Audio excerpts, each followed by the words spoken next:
lorsqu'il s'en va, il va voir Jésus. Il demande à Jésus de façon indirecte qu'il veut aussi faire des miracles. Il lui dit, personne ne peut faire ce que tu fais si Dieu est avec toi. Et Jésus, de façon, je vais dire subtile, Jésus lui dit, si un homme lui dit, il peut voir le royaume de Dieu. Ça veut dire qu'il était en train par là de dire à Nicodème, où je suis ici, le secret pour une vie de miracle, pour une vie de surnaturel, c'est quoi? C'est qu'il faut être dans le royaume de Dieu. Et être dans le royaume de Dieu commence par quoi? Par ce qu'on appelle la nouvelle naissance. Il est donc important de savoir que les choses avec Dieu commencent à partir de la nouvelle naissance. Si tu veux vivre une vie de miracle, il faut savoir que le secret, c'est quoi? C'est être né de nouveau. Gloire à Dieu. Amen. Si tu veux une vie de miracle, le secret, c'est d'être né de nouveau. Mais vous vous rendez compte que, à maintes reprises, il y a certaines personnes qui sont nées de nouveau, mais qui ne vivent pas.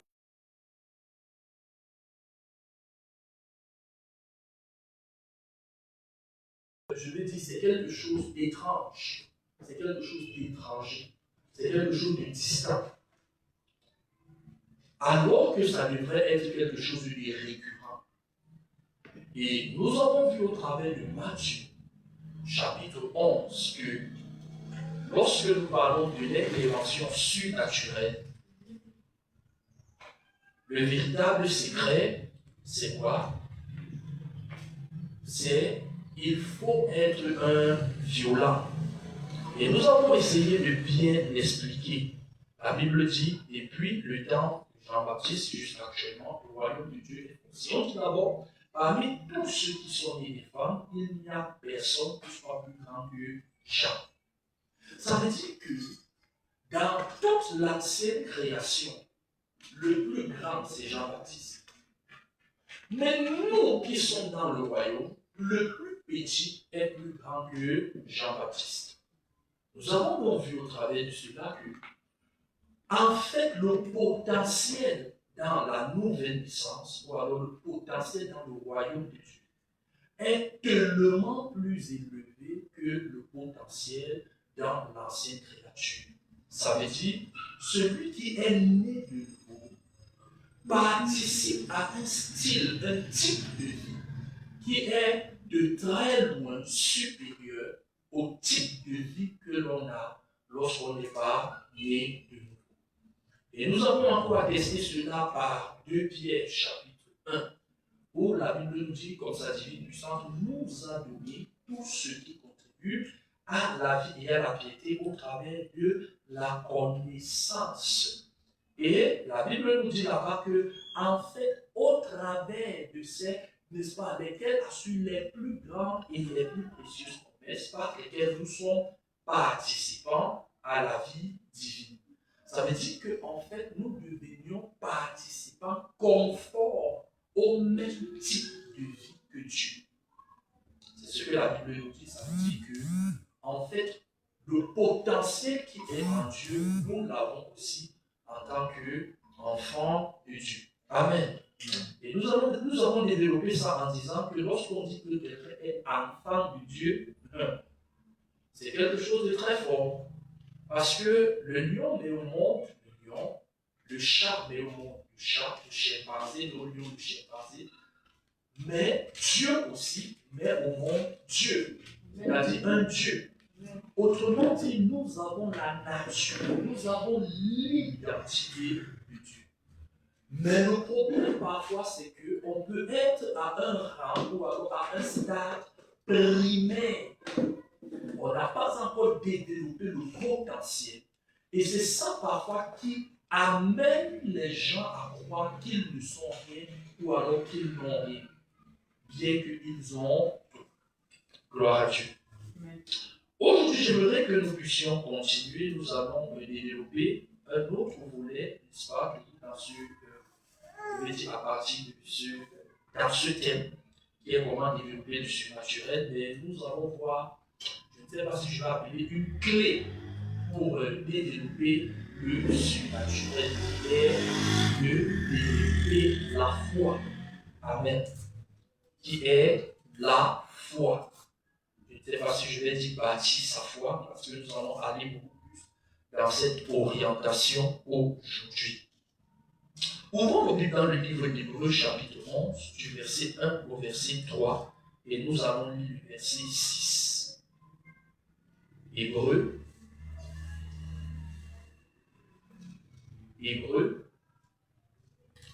chapitre 11.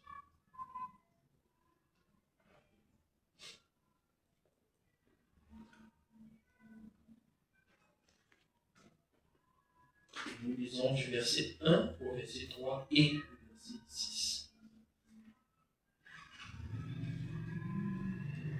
Hébreux chapitre 11. Un à 3. Il est écrit.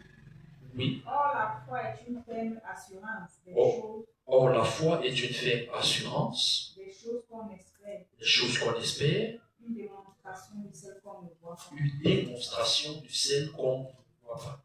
Pour l'avoir possédée, oui. Les anciens ont obtenu un témoignage favorable. Les anciens ont obtenu un témoignage favorable.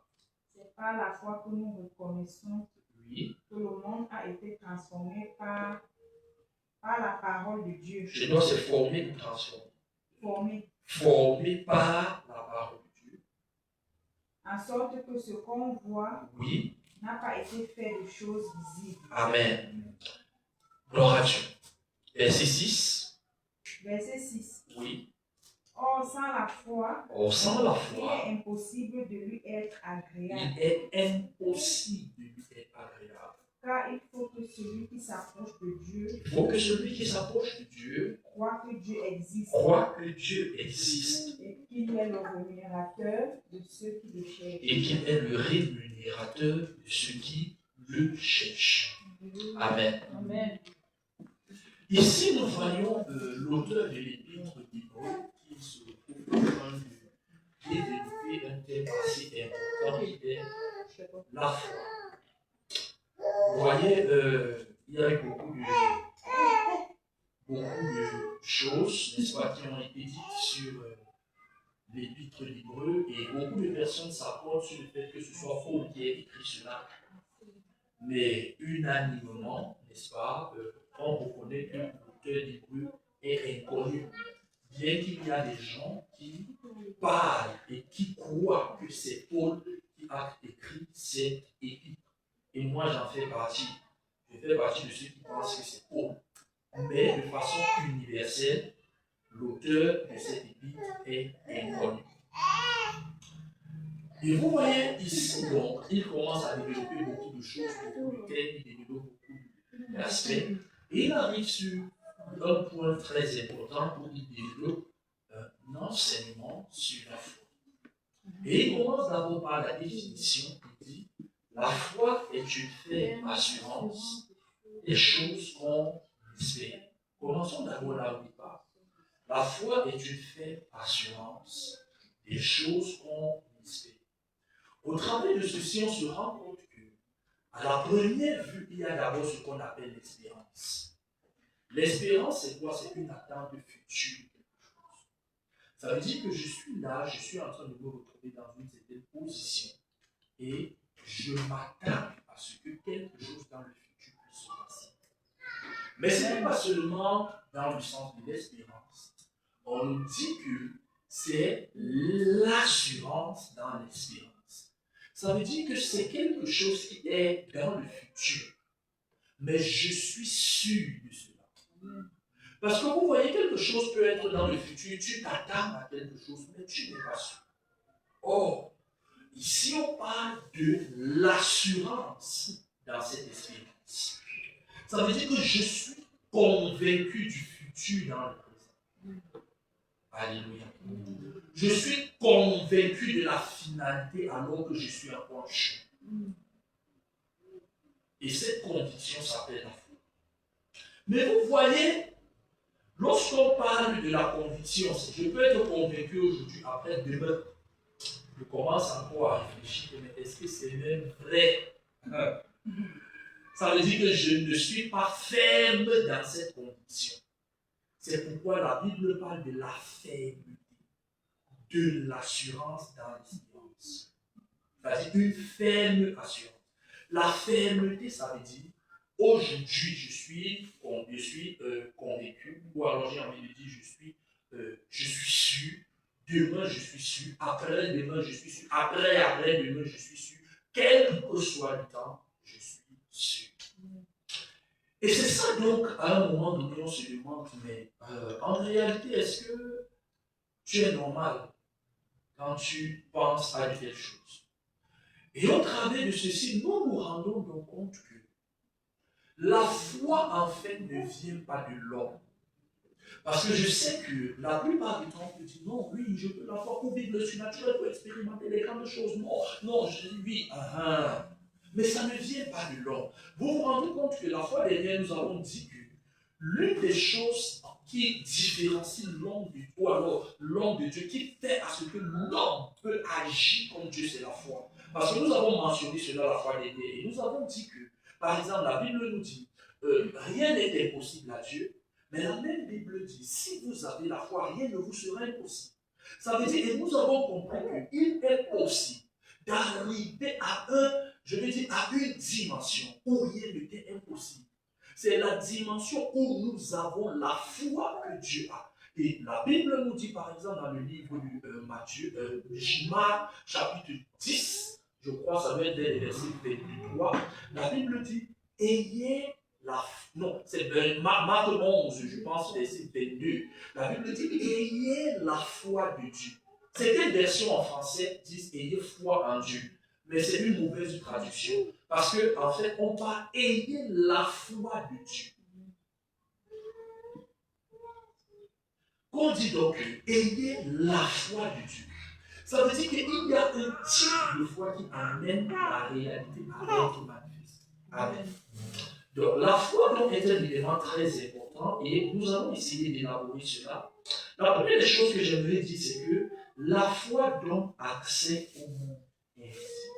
Amen. La Bible nous dit, avec la foi donne accès au monde invisible. C'est la première des choses que nous allons dire. Déjà, il faut noter que la foi ne crée pas quelque chose. La foi n'est pas une illusion. La foi n'est non pas un sentiment personnel. La foi n'est non pas un esprit positif. Parce que la plupart du temps, nous confondons la foi avec l'esprit positif. Je peux avoir un esprit positif du genre, je ne me laisse pas décourager face à certaines situations, je ne me laisse pas peut-être abattre même lorsque tout va mal.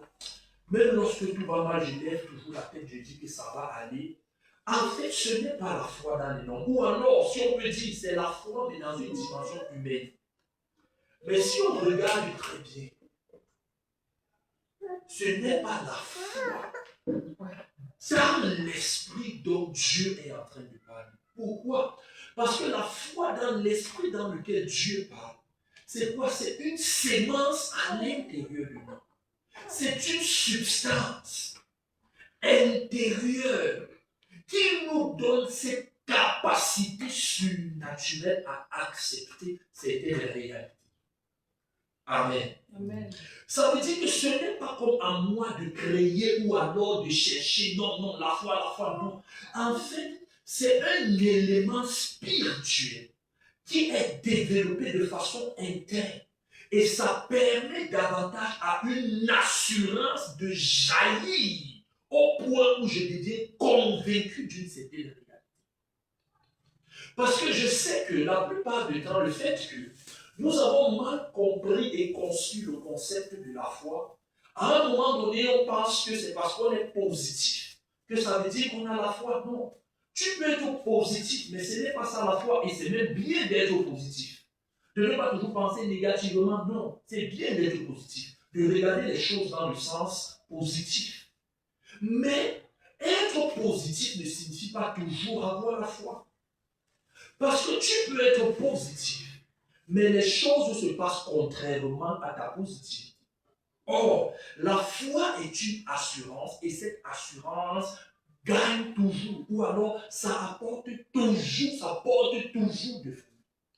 C'est pourquoi vous voyez que lorsque nous lisons au verset 6, la Bible dit, sans la foi, il est impossible de lui être agréable.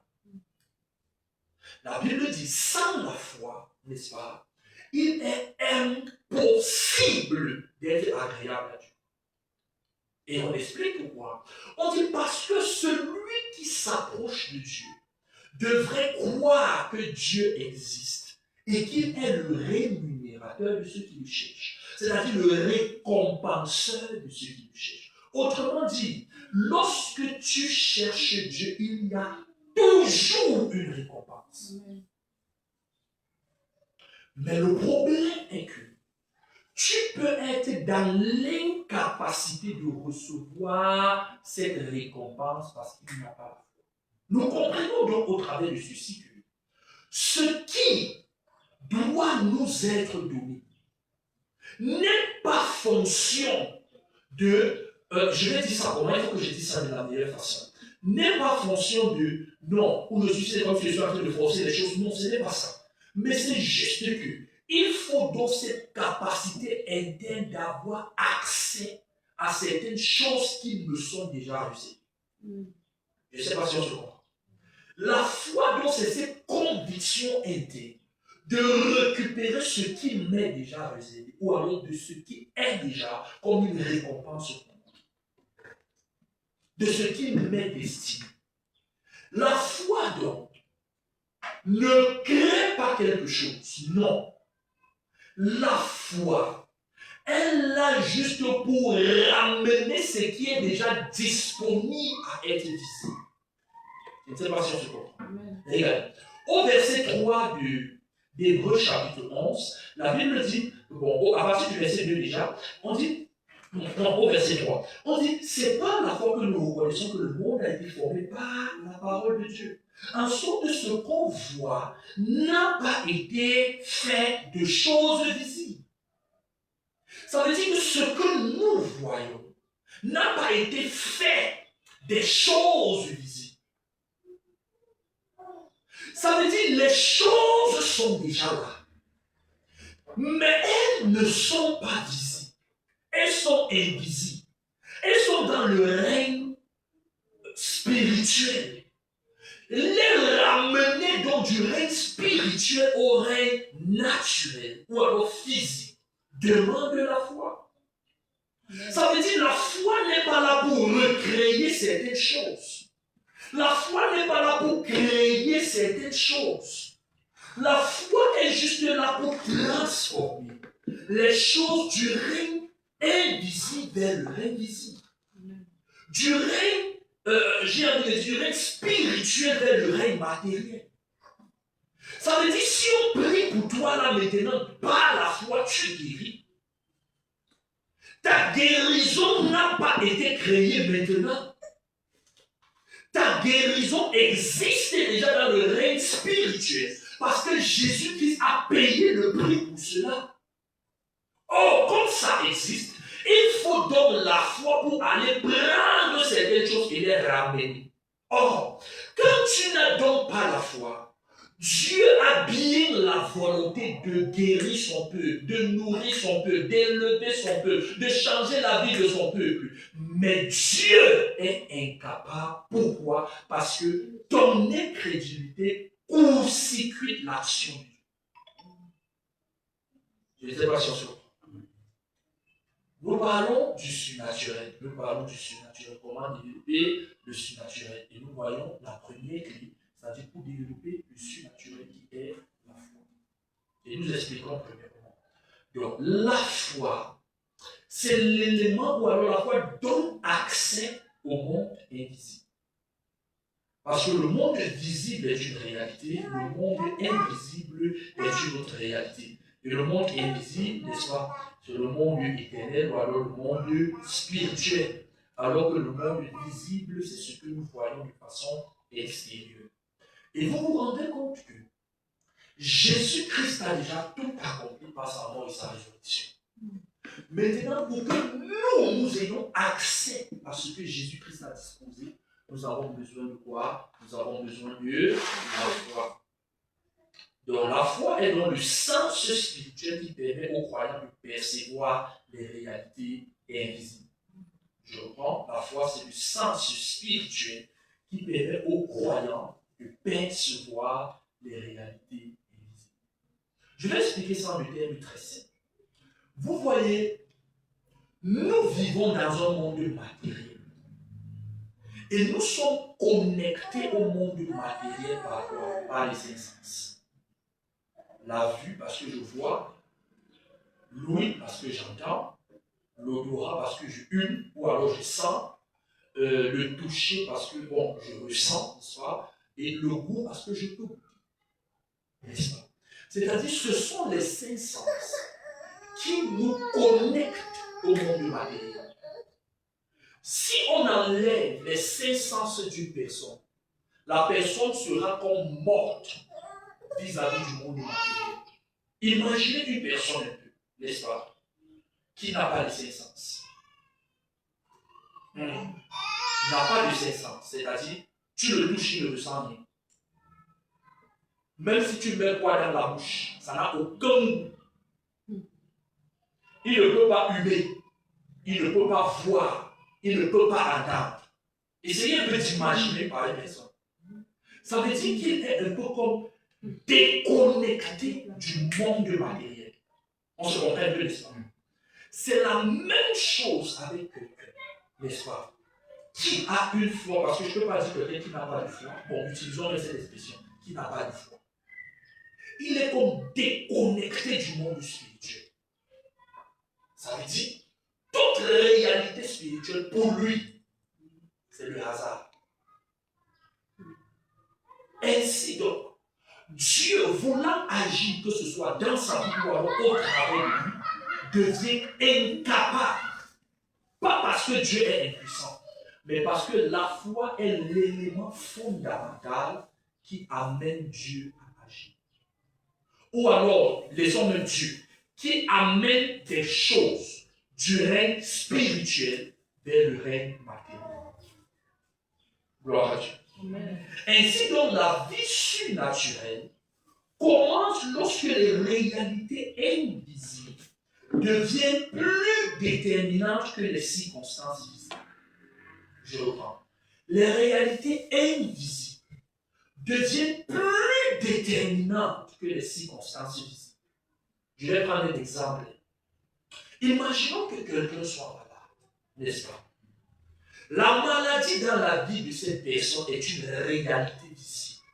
Ou alors une réalité dans le monde physique, dans le monde matériel. On s'en prend, n'est-ce pas? Mais lorsque la foi d'une personne est regardante sur la guérison invisible effectuée par Jésus, elle est plus, en fait, cette réalité est plus forte que la réalité visible dont l'autre est en train de faire face. C'est là donc que la personne vit une vie de foi. Et c'est pas si on se comprend.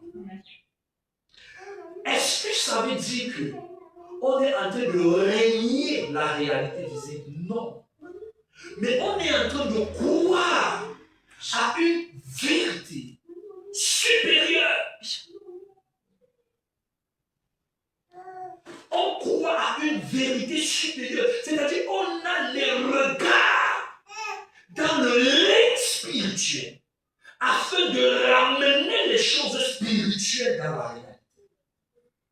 Cette conviction, cette capacité, c'est donc ce qu'on appelle la foi.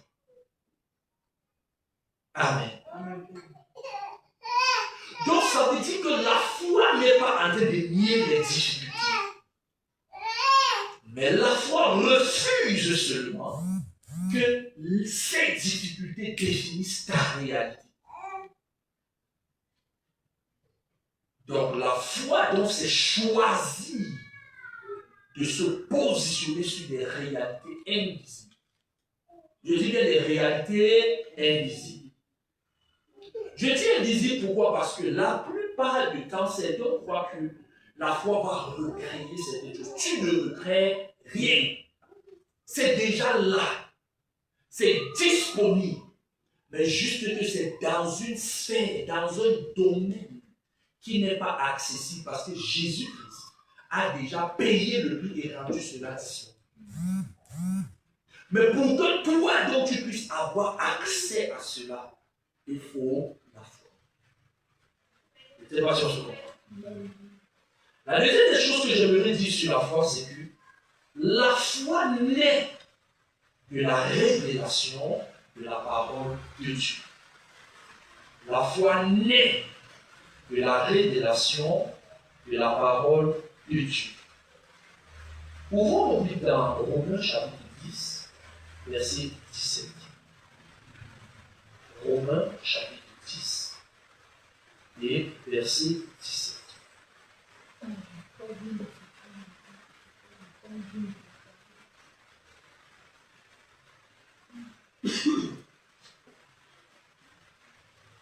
Romains chapitre 10, verset 17. Il est écrit: ainsi la foi vient de ce qu'on entend, et ce qu'on entend vient de la parole de Christ. On dit ainsi. La foi vient de ce qu'on entend, et ce qu'on entend vient de la parole de Christ.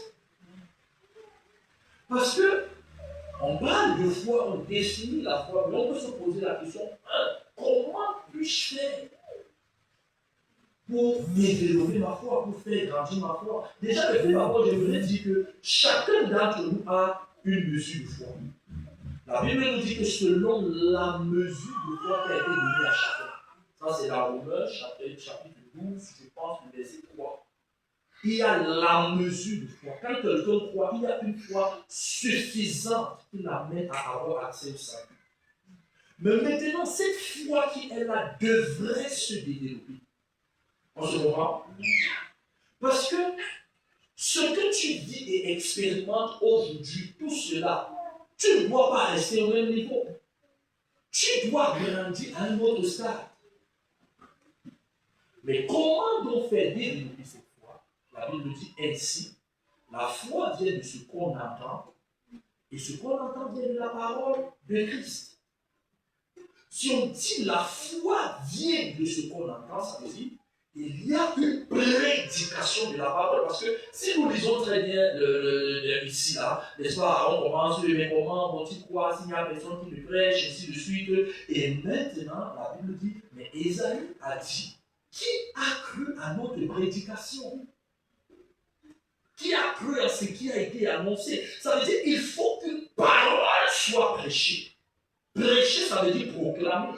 Ça veut dire déclarer. Ça veut dire prophétiser. Ça veut dire qu'il faudrait que la parole soit entendue, que la parole puisse ressortir. Et c'est ça qui crée et génère la foi. Amen. Maintenant, regardez.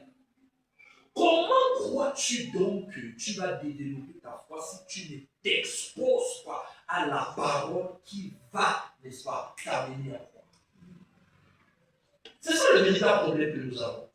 C'est que la plupart du temps, n'est-ce pas, beaucoup de gens veulent des exploits, beaucoup de gens veulent des grandes choses, beaucoup de gens, n'est-ce pas, veulent le résultat qui est la foi, mais ne veulent donc pas s'exposer à ce qui peut leur donner la foi. Puisque la foi vient de ce qu'on entend, et ce qu'on entend est la parole de Christ. Écoutez, lorsqu'on parle de parole de Christ ici, le mot parole ici, ce n'est pas logos, c'est rhéma. Or, quelle est la différence entre logos et, je vais dire logos et rhéma? D'une façon générale, n'est-ce pas, le logos c'est toute parole, n'est-ce pas? Par exemple, quand nous prenons la parole de la Bible ici, c'est une parole, c'est le logos de Dieu, d'une façon générale. Ça veut dire que toute parole qui est dite, qui est prononcée, et ainsi de suite, là, c'est ce qu'on appelle le logos. Tu vas partir, tu lis peut-être tes cahiers, tu lis ton cours, c'est une parole, on appelle ça le logos. Mais lorsqu'on parle de la rhéma, n'est-ce pas? La rhéma est une parole précise, contextuelle à un moment donné qui est relâchée. Je vais prendre un exemple. Dans la Bible, on voit Jésus, on dit Peut-être Jésus a opéré des miracles, par exemple. C'est juste une parole comme ça, c'est un logos. Mais maintenant, si Dieu te parle maintenant et dit, reçois ton miracle, là, ça s'adresse à toi. Précisément, ça veut dire que ce n'est plus le logos. Maintenant, c'est la rhéma. Quelle est la différence? La rhéma s'adresse exactement à une personne. Ça veut dire là, Dieu te parle. Mais ça reste logos aussi longtemps que ce n'est pas une parole qui t'est personnelle. Je ne sais pas si on se comprend. Ainsi donc, si tu dis que tu lis la Bible, par exemple, la Bible en ce moment-là, dans ta lecture, c'est juste le logos. Mais lorsque cette lecture, peut-être, tu arrives quelque part et Dieu s'adresse à toi en utilisant ces écritures. C'est-à-dire en dehors des simples paroles. Il y a l'action du Saint-Esprit qui amène cette parole vivante en toi en ce moment-là. Ça veut dire la rime. Vous avez raison, moi.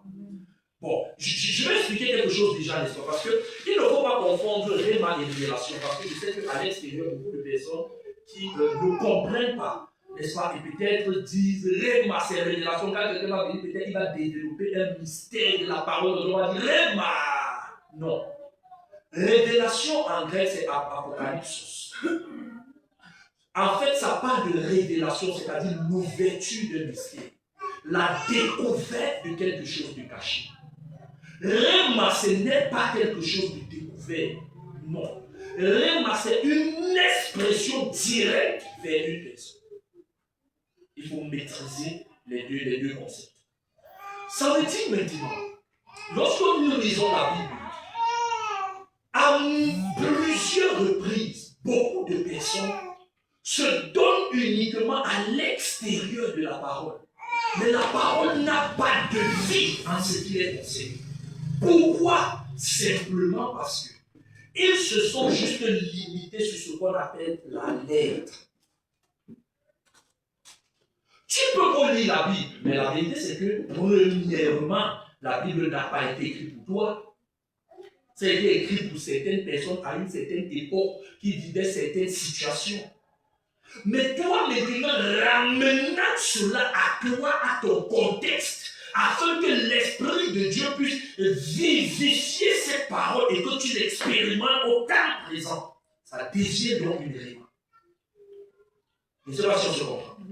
La Bible nous dit maintenant, n'est-ce pas, que la foi vient de ce qu'on entend. Et ce qu'on entend vient de la rhéma de Christ. Ça veut dire que lorsque la rhéma de Christ est relâchée et tu l'entends, c'est ça qui produit la foi. Donc on ne viendra pas juste raconter des histoires, non. On veut te connecter à la réalité spirituelle de la parole. Et c'est ça qui produit et génère la foi. Oh, je ne sais pas si quelqu'un comprend. Nous sommes dans une étude, je ne veux pas courir, je parle pas à pas. Pour que nous essayions de voir. Et c'est ça, lorsque on vit et on développe ça, c'est ça qui crée le surnaturel. Maintenant, regardez. Si on passe le temps à te parler des nouvelles, ou alors tu écoutes les nouvelles, oh c'est mauvais, c'est ceci, peut-être que tu as même un diagnostic du médecin.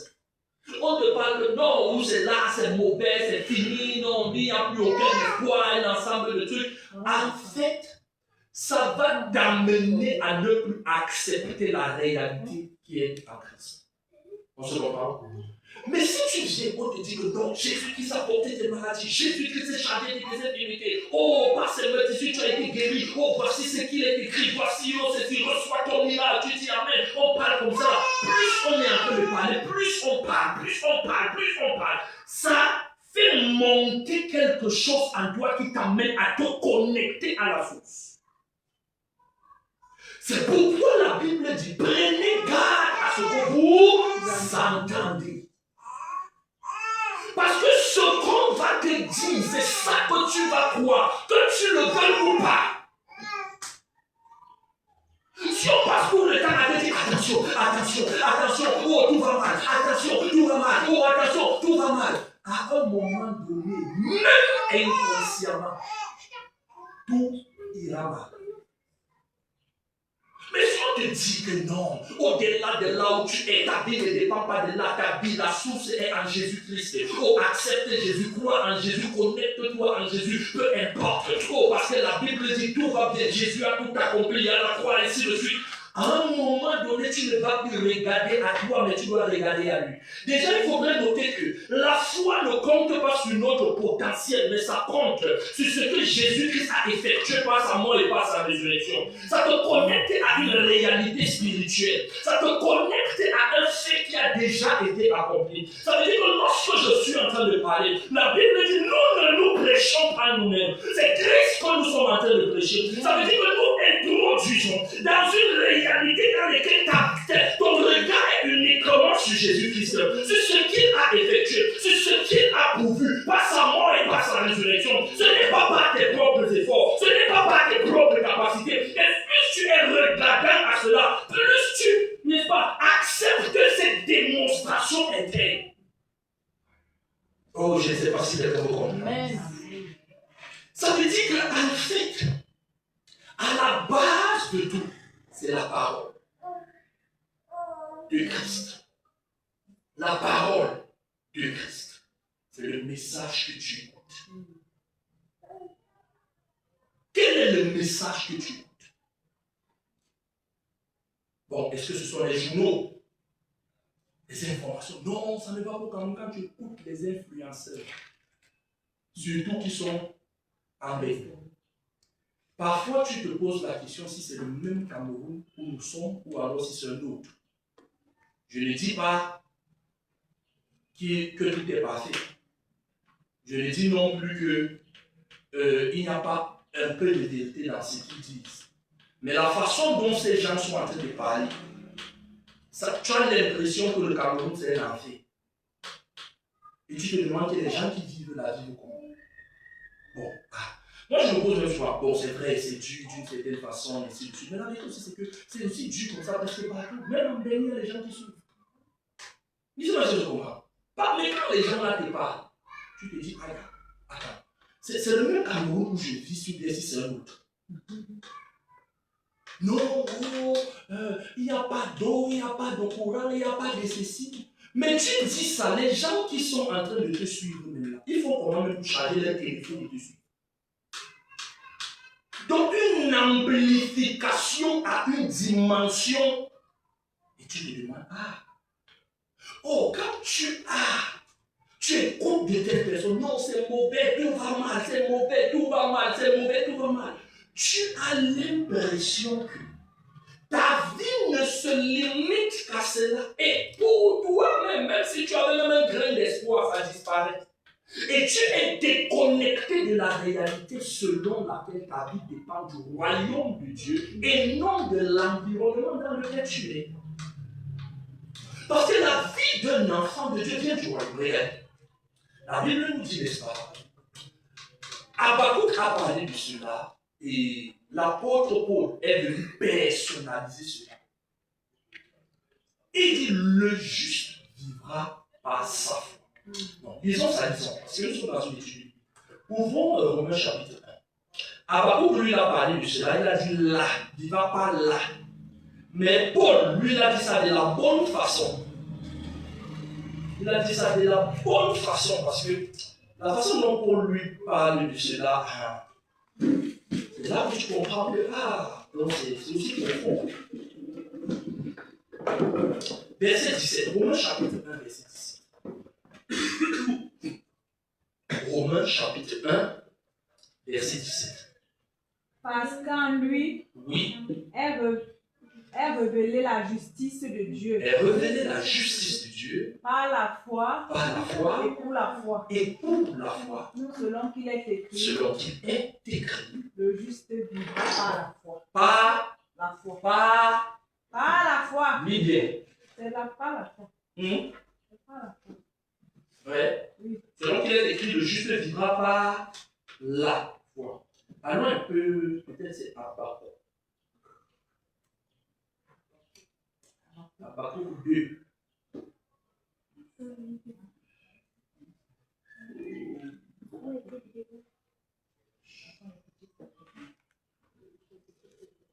Voilà, non, c'est Habakkuk qui dit pas ça.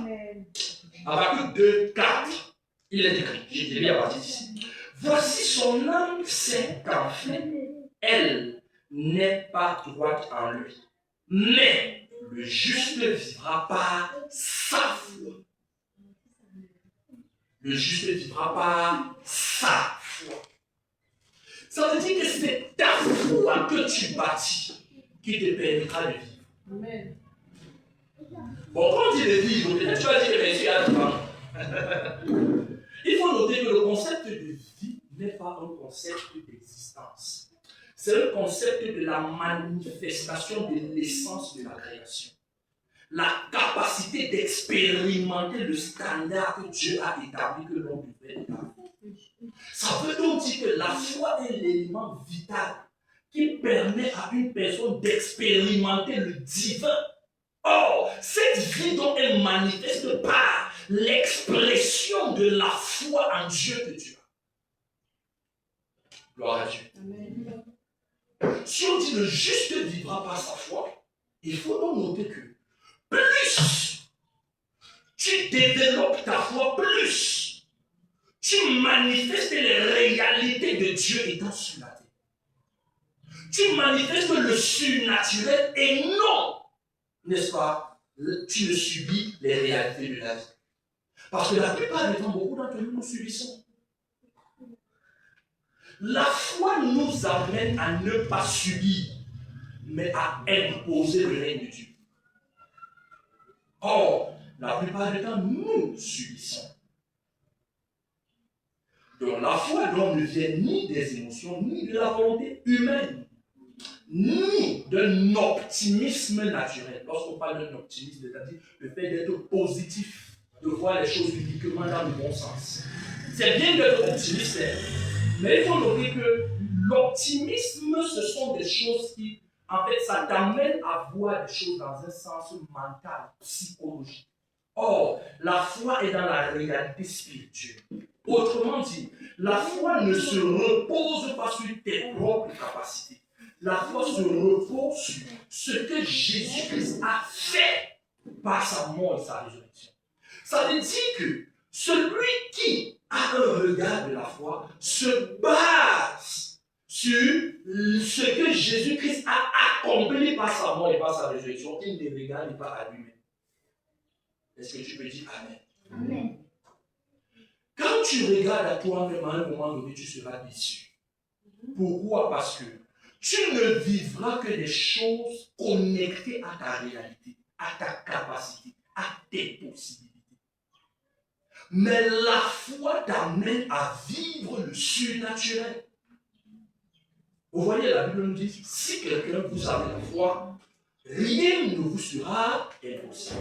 Ça veut donc dire, pour avoir accès au règne des impossibilités, il faut quoi? Il faut la foi. Il faut donc développer la foi. Ça veut dire, plus tu développes dans la foi, à un moment donné, plus tu as la capacité de croire. Parce que la foi, c'est une capacité de croire, d'accepter. On a vu au départ que la foi, ce n'est pas juste un sentiment ou alors une pensée, que donc tout ira bien, tu te situes à partir de nulle part. Non, la foi se base sur quoi? La parole de Dieu. Dieu te dit, ça peut être au travers des saintes écritures, ça peut être au travers de que Dieu te parle personnellement. Peut-être tu es dans la présence de Dieu, peut-être, mais lorsque Dieu te parle sur quelque chose, ça crée, n'est-ce pas, une fondation sur laquelle tu peux dire. Amen. Vous voyez donc que même Abraham, qui est le père de la foi, il ne s'est pas tenu sur rien. Il s'est tenu sur la promesse que Dieu lui avait faite. Parce que lorsque Dieu a appelé Abraham, il a dit, je ferai, je ferai, je ferai, je ferai, je ferai. C'est cette parole qui a amené Abraham à se dire, gloire à Dieu. C'est de la même chose en ce qui nous concerne. Bien aimé. Beaucoup d'entre nous, nous voulons faire des espoirs, nous voulons les grandes choses, nous voulons les grands miracles, nous voulons les grands. Mais si tu veux avoir cette capacité, Il faut donc beaucoup t'imprégner de la parole. Imprègne-toi beaucoup de la parole, lis la Bible, écoute les enseignements, les messages de la foi, écoute, réécoute, écoute, lis la Bible, continue à lire, continue à lire. Plus tu vas abonder en cela, plus la foi sera générée. Or, la plupart du temps, nous ne voulons pas. C'est même parfois un problème de venir à l'église de façon constante pour écouter un message de foi. C'est un problème parfois, même lorsque tu ne viens pas à l'église, de rester là comme ça, là tu écoutes même un message de la foi, n'est-ce pas, honnête. Parfois les données que tu as fait pour regarder les émissions, pour regarder ci, pour regarder ça, pour regarder je ne sais pas quoi. Parfois même lorsque tu t'assois devant un écran de télé, ce n'est pas pour écouter la parole de Dieu qui va édifier ton âme, t'amener à te développer. Parfois c'est pour regarder des bêtises, des balivernes. Bien-aimé, il est important d'écouter certaines choses qui vont amener ton âme à se développer, ta foi à se développer. Parce que plus ta foi est grande, plus il y aura des espoirs qui seront futurs. Amen. Amen. Regardez, quand nous lisons l'histoire de la femme, elle s'appelle comment? La femme qui avait la perte du sang pendant 12 ans. Elle a fait ce que nul encore n'avait fait. La Bible dit clairement qu'elle s'est dit à elle-même. Elle s'est dit à elle-même. Si j'arrive seulement à toucher le banc de son vêtement, je serai. Ça veut dire qu'avant d'arriver à ce stade, elle n'est pas restée comme ça, elle a dit que je vais aussi aller faire ça. Ça veut dire qu'elle a réfléchi, médité sur certaines choses pendant longtemps, jusqu'à il y a eu débordement. C'est-à-dire, elle a dit que attends, Jésus dont on parle là, il guérit les malades. Il fait comme ceci, il fait comme cela, il fait. Elle a réfléchi. Elle a dit, mais attends, mais s'il fait ceci, ça veut dire que moi, dans ma vie, ce n'est pas un problème pour lui, ça veut dire que ce n'est même pas une certaine situation. Je n'ai même pas besoin peut-être de dire que je vais partir prier pour moi un ensemble de choses. Elle a médité, elle s'est dit à elle-même. Ça veut dire en fait, son corps, son âme et son esprit sont devenus un. Il y a eu une surabondance de la parole à un stade où elle était convaincue que si je fais comme ça, mon miracle va arriver. Et je vais vous dire quelque chose. C'est l'un des rares miracles dans la Bible que Jésus était pour moi. C'est-à-dire que Jésus était sa chose tranquillement. Tranquillement, lui faisait sa chose. Elle a provoqué le miracle sans que Jésus.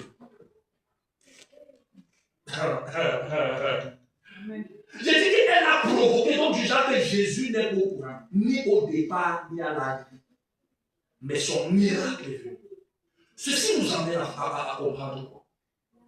Il y a des choses, même si entre côtes, ce n'est pas la volonté de Dieu. Par la foi, tu peux provoquer, tu obtiens. Je vais encore prendre un autre exemple, c'est qui va vous surprendre. Nous connaissons l'histoire de la femme syrophénicienne dans la Bible, n'est-ce pas? La femme syrophénicienne, en fait, elle était à Tyr et à Sidon. Tyr et à Sidon, c'était un peu comme au nord-est d'Israël. Si nous regardons un peu Israël comme le Cameroun, parce que Israël avait aussi la particularité qu'à l'époque de Jésus, Israël était presque triangulaire.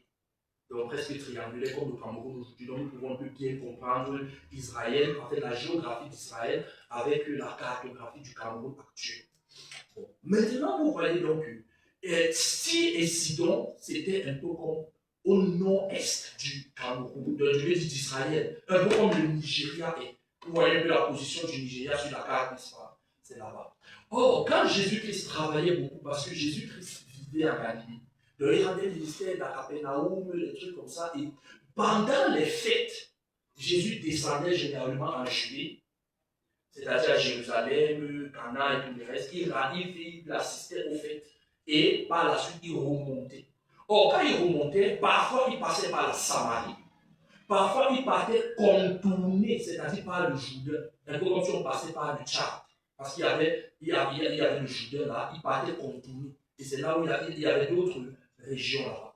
Or, Jésus maintenant, quand il était fatigué, à un moment donné, il partait dans un environnement où on ne le connaît pas, ou alors où on le connaît très peu, parce qu'il voulait se reposer. Parce qu'il faut noter que beaucoup de gens acculaient Jésus et ainsi de suite. Parfois, il n'avait pas le temps pour lui-même et tout le reste. Et c'est pourquoi parfois, il se retirait dans un certain endroit pour au moins un peu souffler pour respirer. Et quand Jésus part donc à, je vais dire, chez les Syrophéniciens, n'est-ce pas, ou alors j'ai envie de dire à Tyr et à Sidon, c'était donc dans un environnement, qui n'appartenait pas à Israël. Si on revient peut-être dans le contexte actuel d'aujourd'hui, on pourra dire que c'était peut-être dans un pays étranger. Ça n'appartenait pas à Israël. Or, dans le ministère de Jésus, Jésus avait premièrement été envoyé aux brebis perdues de la maison d'Israël. Or, ça veut dire qu'il venait pour rendre ministère à Israël qui était les priorités dans l'œuvre qu'il devait effectuer. Et par la suite maintenant, les disciples qu'il allait laisser allaient donc continuer le travail jusqu'aux Écritures. Maintenant donc, Jésus part à Tyr et à Sidon. Et voici une femme syrophénicienne, cananéenne, ennemie du peuple d'Israël, qui vient d'elle. Jésus lui dit, il n'est pas, elle dit que guéris mon fils ici. Elle dit, il n'est pas bon de prendre le pain d'air et donner aux enfants. Mais elle répond, le pain des enfants, lui, est donné aux chiens. Voilà. Ok, merci. Et elle dit, non, mais Seigneur, bon, et quand même quand les enfants mangent, les miettes tombent. Et les petits chiens viennent même manger les miettes là. Donc, Jésus lui dit, ta foi est grande. Et Jésus a guéri son fils. Qu'est-ce que ça veut dire? Le miracle n'était pas destiné pour eux. La visitation n'était pas destinée pour eux. C'était pour un autre peuple à part. Mais parce qu'elle a eu la foi, elle a eu accès. Je ne sais pas si on se comprend. Parce que je sais que la plupart d'entre vous, il y a la pensée selon laquelle peut-être je n'ai pas ça simplement parce que ce n'est pas la volonté de Dieu. Mais attention, est-ce que tu es sûr? Ce n'est pas que ce n'est pas la volonté de Dieu. Dieu veut tout, comme David, tout ce qui est bonheur, il veut pour les gens qui sont sur la terre. Qui t'a dit que peut-être non, peut-être je souffre comme ça, ce n'est pas la volonté de Dieu de changer ma vie? Qui t'a dit ça? Non. C'est juste que tu n'as pas encore développé la foi dans ce domaine à un stade qui te permet d'avoir accès à ce que Dieu a réservé. Amen. Est-ce que c'est Amen. Quand vous méditez, vous lisez très bien la Bible, vous vous rendez compte que ce qui peut t'empêcher, c'est la foi. Le manque de foi, j'ai envie de dire. Ce n'est pas que Dieu ne veut pas. Parce que je sais que la plupart du temps, parfois, nous nous cajolons sur certaines choses en disant non, peut-être Dieu ne veut pas, c'est ainsi de suite. Non. Dieu le veut. Amen. Alléluia. Amen. J'ai jamais dit quelque chose, peut-être qu'il va te choquer. La seule fois dans la Bible où quelqu'un est venu dire à Jésus, si tu le veux, c'était un lépreux. Et il est venu parler à Jésus. Il a dit, si tu le veux, tu ne me rends plus. Il a dit, je le veux sur plus. Ça veut dire que c'est toujours la volonté de Dieu de faire du bien au peuple. Amen. Amen. C'est toujours la volonté de Dieu de faire du bien. Amen. Je dis toujours. Ça veut dire que les pensées selon laquelle non, je souffre ici, non, Dieu ne peut-être Dieu ne veut pas. Il faut enlever ça de ta pensée, de ton esprit, et tu jettes ça très loin.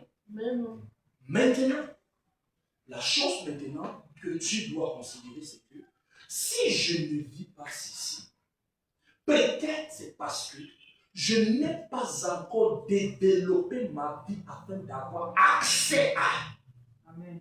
Il faut donc que je commence à travailler afin de. Je ne sais pas pourquoi. Amen. Et quand c'est comme ça, à un moment donné, tu comprends que la responsabilité est tienne. La responsabilité n'est pas de Dieu. Ce n'est pas une histoire de Dieu, que Dieu ne veut pas. Non, Dieu veut. La seule chose, c'est que toi, tu n'as pas encore accès. Parce que simplement, il y a des principes du surnaturel que tu n'as pas encore actifs. Alléluia. Et le premier principe dont on parle, c'est la foi, parce qu'il y a plusieurs principes dans ce sens que nous allons découvrir certainement, mais aujourd'hui nous parlons uniquement de la foi. C'est-à-dire, si on parle du surnaturel, l'une des choses qui empêche le surnaturel, c'est le manque de foi. Regarde. Quand nous lisons la Bible, je vais vous dire quelque chose qui va vous surprendre. Jésus a été incapable de faire des miracles parce qu'il n'y avait pas de foi. La Bible dit qu'il s'étonna de leur incrédulité. Marc chapitre 6. Jésus. Parce que je sais que certains d'entre vous allez dire non, si Dieu veut faire, il va faire. Je peux te dire une chose. Il y a des choses qui empêchent Dieu de faire. Je vais dire ça autrement. Il y a des choses qui rendent Dieu incapable de faire. C'est là que vous allez dire que Dieu est tout puissant. Vous allez dire que non, Jésus peut tout. Je suis d'accord. Mais je peux te dire, même pour que Jésus fasse certaines choses, il y a des règles, des conditions, des principes qui sont mis ensemble et qui rendent Jésus favorable à le faire. Si tu penses que tu croiseras peut-être tes pieds dans la case, si Dieu veut faire, il va faire. Dieu, même avec la bonne volonté, deviendra incapable. Les gens savent parce que bon, vous allez peut-être certains d'entre vous allez dire que je suis en train d'inventer, où Jésus a été incapable de faire. Bon, allons dans Marc chapitre 6, à partir du verset 1. Parce que je sais que nous sommes dans une étude, c'est important de toucher certains points pareils. Marc chapitre 6, à partir du verset 1.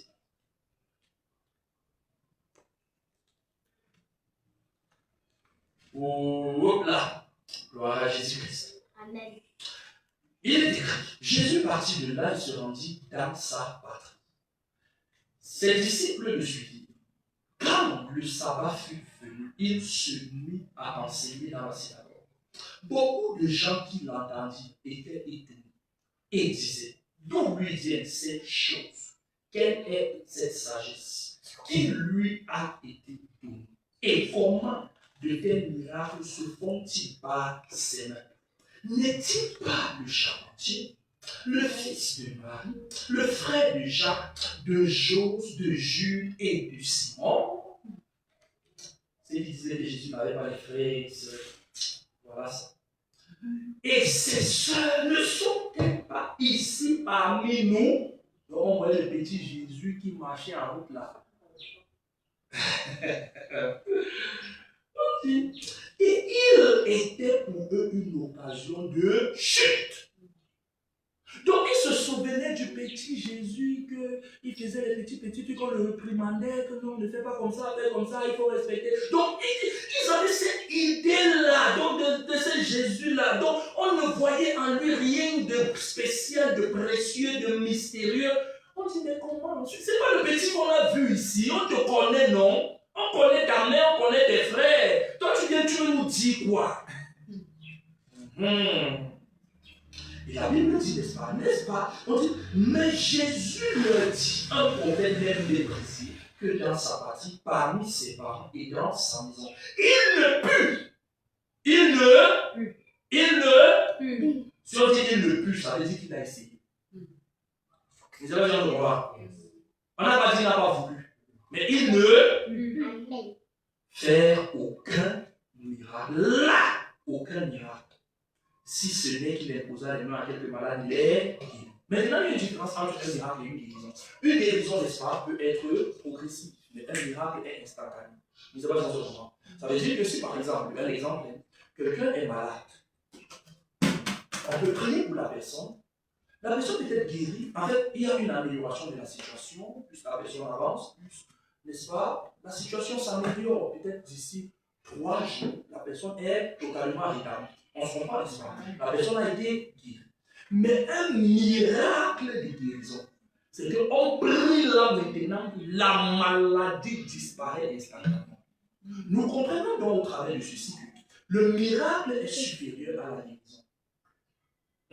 Bon, si on parle dans le domaine de la santé, n'est-ce pas? Ou alors j'ai envie de dire, le miracle de guérison est supérieur à une simple guérison.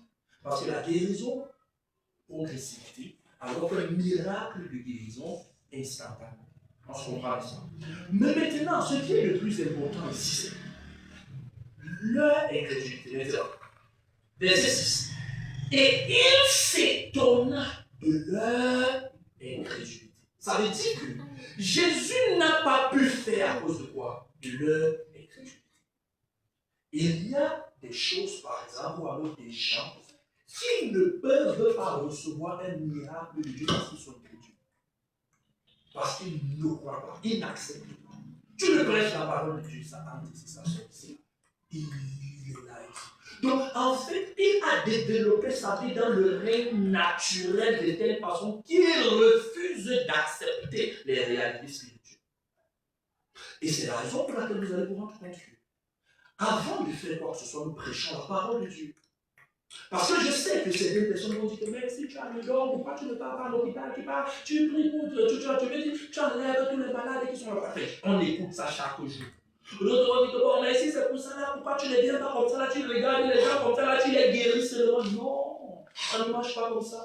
Parce que même pour que cette guérison soit capable, soit manifeste, il faut que la parole de Dieu soit véhiculée, que l'atmosphère soit saturée. Et ça amène la manifestation de Dieu. Ce n'est pas seulement que l'on compte bien la console, ah, non, ça ne marche pas comme ça. Gloire à Dieu. Amen. Donc, il faut donc que certaines conditions soient mises ensemble. Parce que lorsque les conditions ne sont pas mises ensemble, le miracle devient soit difficile, soit même impossible. Voilà Jésus et Jésus. Parce que certains de vous allez dire, non, Jésus peut tout, mais dans certaines conditions. Alléluia. Je vais vous dire quelque chose qui va me pousser.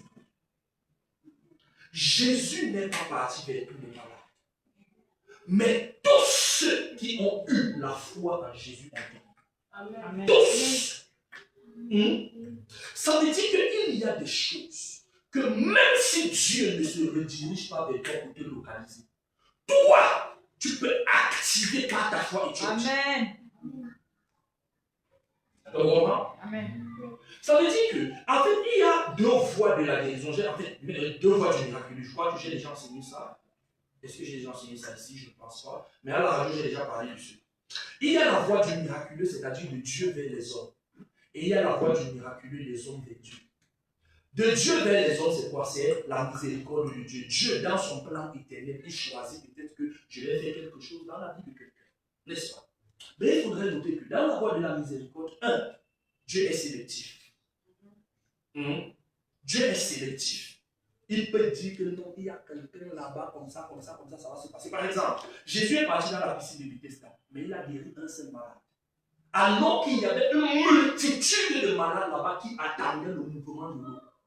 Mais Jésus est parti, il est parti vers la personne, il a dit, veux-tu être guéri? Il a dit, Seigneur, je n'ai personne. Il a dit, laisse-moi prendre le lit. Et Jésus est ressorti. Toi, tu pourrais peut-être te dire, est-ce que Dieu est méchant? Mais tous ceux qui ont eu la foi en Jésus, tous ont été guéris.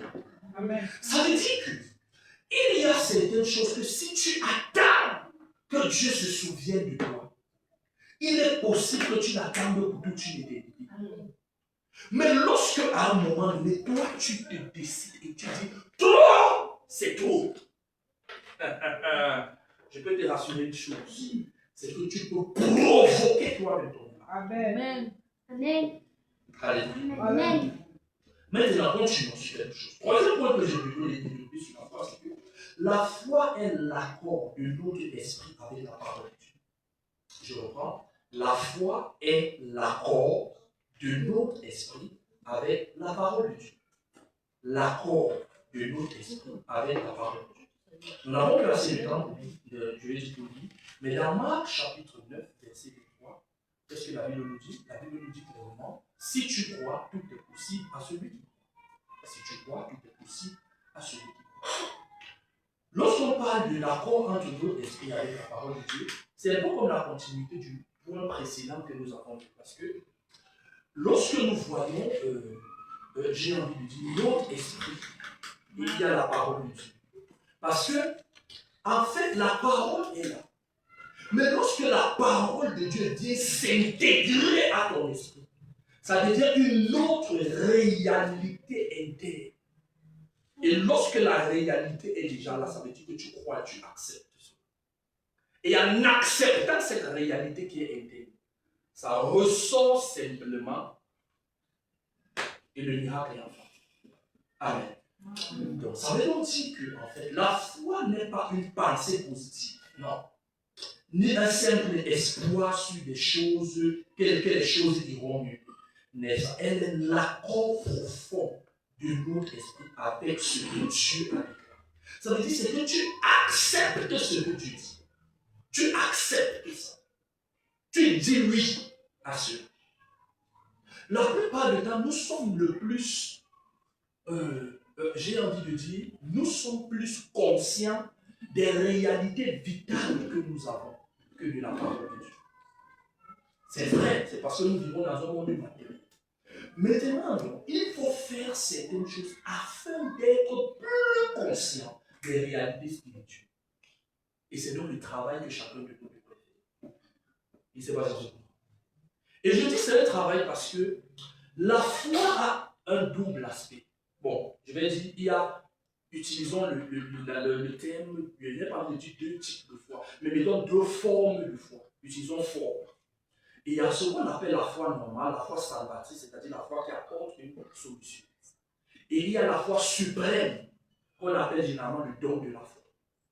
Le don de la foi, c'est un don spirituel que Dieu peut agir dans la vie d'une personne. Ça te donne une foi absolue, mais elle est momentanée. Je ne sais pas si je comprends. Elle est momentanée, par exemple. Je me souviens lorsque je composais, lorsque j'avais fait les concours de l'école normale. J'avais fait l'école normale, j'avais fait l'essai. En cette époque, il y avait une manifestation du don de la foi que j'avais eue. Et dans mon esprit, c'était impossible que j'échoue. En me disant, ce n'est pas comme si c'était une prétention, non. C'est-à-dire, c'était impossible dans mon esprit. Et à cette époque, je savais que non, c'est parce que j'ai la foi. Mais quelques temps plus tard, cette réalité, capacité de croire a disparu.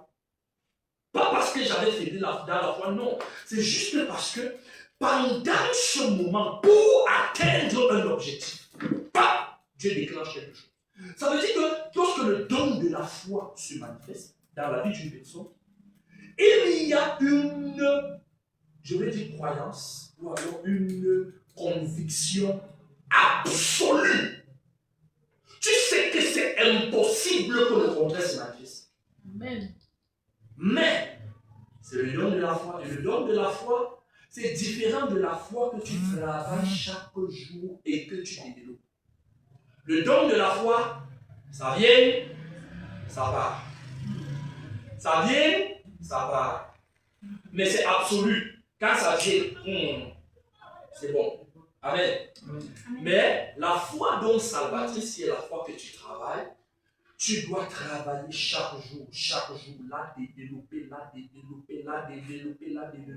Et c'est ça donc qui t'amène à vivre le quotidien. Amen. Amen. Parce que le don de la foi n'est pas permanent. Bon, c'est vrai que tu peux travailler de telle façon que la récurrence, n'est-ce pas, soit grande. Parce que tu vois, quelqu'un qui travaille aussi beaucoup avec Dieu, ça fait qu'il peut avoir plus ou alors plusieurs manifestations du don de la foi. Je peux encore prendre d'autres exemples. Vous voyez, parfois même nous rendons ministère. Moi particulièrement, peut-être pour ceux qui sont déjà ici, qui ont peut-être déjà remarqué, parfois je peux rendre un ministère de guérison. Il y a chez certaines personnes, j'arrive. Je dis, si tu crois en ce que je te dis, tout ça, ça disparaît sur place. Tu comprends? Et il y a parfois, je parle comme ça, ce n'est pas la prétention, ce n'est pas une parole positive. Je suis sûr, je ne sais pas, c'est parce qu'on ne peut pas seulement dire à 200%, parce que, bon, généralement, on le dit juste pour blaguer, n'est-ce pas? Mais je suis sûr à un niveau extrême, au niveau suprême, je sais que ça ne peut pas arriver. Mais là, c'est l'exercice du don de la foi. Mais d'une façon générale, n'est-ce pas, à un moment donné, le don de la foi ne s'applique pas toujours comme ça. Mais plus tu travailles avec Dieu, à un moment donné, il y a beaucoup de récurrence de l'expression du don de la foi. Mais maintenant, vous voyez, la foi, donc, c'est est l'accord entre notre esprit avec la parole de Dieu. Et ça veut donc dire que tu développes donc ton esprit à accepter toute parole de Dieu afin que cette parole vienne demeurer en toi. Et il y a un homme de Dieu que j'apprécie beaucoup, et c'est un homme de foi d'ailleurs, Pasteur Christ Oyakhilome, il a dit quelque chose de très important. Il dit, ce que Dieu veut de plus pour ta vie, ce n'est pas une guérison. Ce que Dieu veut de plus pour ta vie, ce n'est pas un miracle. Ce que Dieu veut de plus pour toi, ce n'est même pas une promotion ou quoi que ce soit. Le plus important pour toi, c'est la parole de Dieu dans ton esprit. Amen. Parce que lorsque la parole de Dieu est dans ton esprit, ça ressort en expression de la foi. Et lorsque la foi est consommée, le miracle arrive. Amen. Gloire à Dieu. Amen. Or, vous verrez donc que aujourd'hui, au lieu que plusieurs personnes essayent de travailler afin que leur foi se développe, pour qu'ils soient introduits et grandissent dans l'univers du miracle, ils se retrouvent plutôt en train de courir derrière les heures. Conséquence, tous les chrétiens dont les miracles doivent accompagner deviennent donc des personnes qui sont en train de courir derrière les miracles. Ça devient le christianisme inversé. La Bible dit, voici les miracles qui accompagneront ceux qui auront cru. Accompagner, c'est quoi? C'est que quand j'avance, le miracle avance avec moi. Amen. C'est à côté de moi. Je sais que ça se comprend.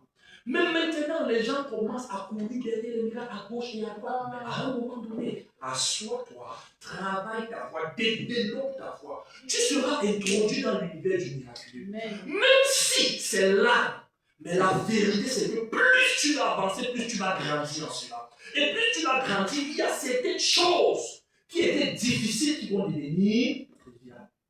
Amen. Amen. Et la dernière des choses que j'aimerais dire, n'est-ce pas, sur la foi, c'est la foi transforme les réalités invisibles en manifestations visibles. La foi transforme les réalités invisibles en manifestations visibles. Vous voyez, la Bible nous dit, le deuxième aspect de la foi, la Bible nous dit la foi est une démonstration des choses qu'on ne voit pas. On dit une démonstration des choses qu'on ne voit pas. Regardez. La Bible ne dit pas une démonstration des choses qui n'existent pas. Non. Mais la Bible dit une démonstration des choses qu'on ne voit pas. Le fait que certaines choses soient invisibles ne veut pas dire qu'elles n'existent pas.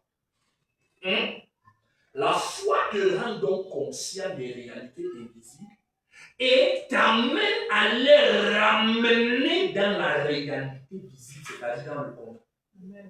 Ça veut dire que tout ce qu'on appelle miracle, c'est juste une réalité invisible qu'on est allé chercher et qu'on a ramené dans la sphère visible.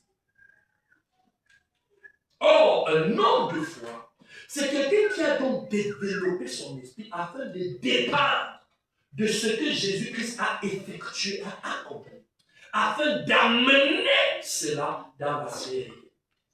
Gloire à Dieu. Donc la foi ne s'arrête donc pas à contempler les réalités invisibles, elle les fait entrer dans le monde visible. Donc tous les héros de la foi qui sont mentionnés, ce sont des personnes qui ont eu la capacité de percevoir et de ramener cette chose. Et comme je le dis, la foi n'est pas juste un sentiment que non, je pense que non. La foi, c'est une conviction interne qu'on travaille et qu'on développe. Et il faudrait que tu travailles cela. Amen. Parce que plus tu travailles cela, plus tu vas bénéficier. Écoutez. La Bible dit par exemple, béni soit Dieu le Père de notre Seigneur Jésus-Christ, qui nous a bénis de toutes sortes de bénédictions spirituelles dans les lieux célestes en Christ. On dit les bénédictions spirituelles. C'est dans le règne spirituel. Mais pour que tu puisses avoir accès et ramener cela dans la réalité, c'est une autre chose. La Bible nous dit par exemple, tout est accompli. Jésus a tout accompli. Mais la vérité, quand on regarde la vie des chrétiens, des enfants de Dieu, on se rend compte, c'est comme s'ils en manquent de tout. Pour quelle raison? Parce qu'ils n'ont pas développé leur foi. Est-ce que ça veut dire que Dieu est tellement méchant de voir les gens souffrir? Non. C'est que ces mêmes gens n'utilisent pas les leviers qui les amènent à bénéficier de ce que Dieu fait et dispose. Gloire à Dieu. Mais je prie que ce soit ton partage. Amen. Est-ce que tu peux lever ta voix, tu commences à parler à Dieu? Tu commences à parler à Dieu. Pas encore cet enseignement. Ma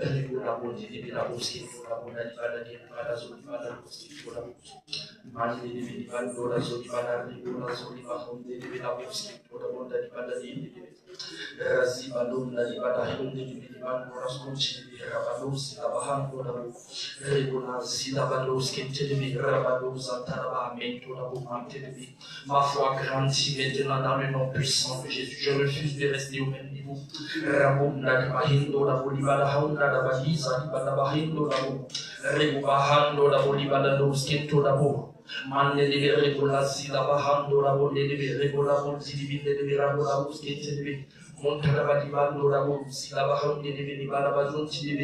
Monti de ville de la bola di bala di regola zoli bala bala skete de rabo la zona boske tu la bomen de bahando la bola di bala bala di monta la bala regola di la boske tu la bola bala di bando la sconci de roba o la bola di regola boske de monta di bala bala si la ba regola di la bola di regola si la ba monti de bala di bala si di regola di bala di